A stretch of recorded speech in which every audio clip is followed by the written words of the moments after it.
కేసీఆర్ 10 ఏళ్ల నుండి ప్రాజెక్టుల్ని పూర్తి చేయలేదన్నారు సీఎం. పాలమూరు రంగారెడ్డి పూర్తయితే సమస్య వచ్చేది కాదన్నారు.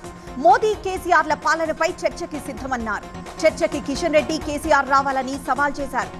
సెకండ్ హెడ్లైన్, నీటి వాటాలపై ప్రభుత్వానికి సోయి లేదన్నారు జగదీష్. వాటాకు మించి ఏపీ నీళ్లు తీసుకువెళ్తోందన్నారు.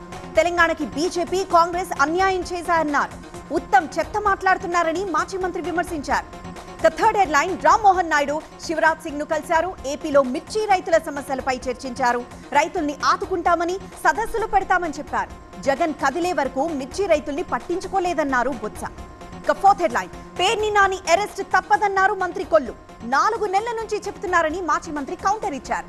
తన ఫోన్ ను ట్యాప్ చేస్తున్నారని, నేతల మెప్పు కోసం ఎస్పీ కనుసన్నల్లోనే జరుగుతోందని పేర్ని ఆరోపించారు.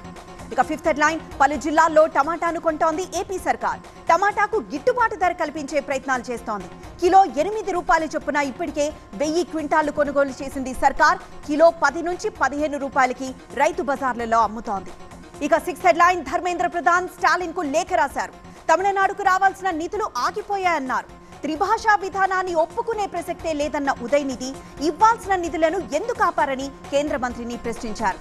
ఇక సెవెంత్ హెడ్లైన్, సోల్ మొదటి సదస్సును ప్రారంభించారు మోదీ. ఆధునిక సవాళ్లు ఎదుర్కొనేలా లీడర్షిప్ ఎదగాలన్నారు. వివేకానందను స్ఫూర్తిగా తీసుకోవాలన్నారు. మోదీ తనకు గురువని, ప్రజాసేవలో తనకు ప్రేరణ అని భూటాన్ ప్రధాని చెప్పారు.